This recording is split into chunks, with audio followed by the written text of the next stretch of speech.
Kedu ihe kpatara eji arụbarụ mmadụ agwụ arụbarụ n'ala Igbo? Ịbịa n'ọdịnala Igbo, tupu i kwuo okwu agwụ, ị ga-ebu ụzọ kwuo okwu chi, okwu onye ụwa na okwu ikenga tupu ọ bụrụ agwụ.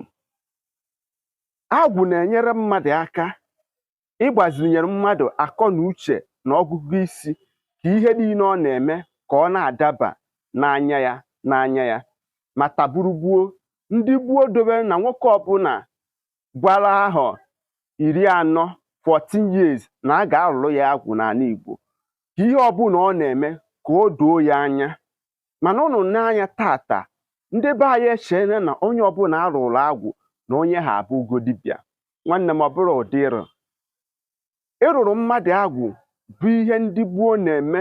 Nwoke ọbụla ruru 14 years ka arụara ya agwụ ka o nwee ike ịchanel eneji ya n'ihe niile ọ na-eme, ka o nwee ike ị na-aga n'anya ya.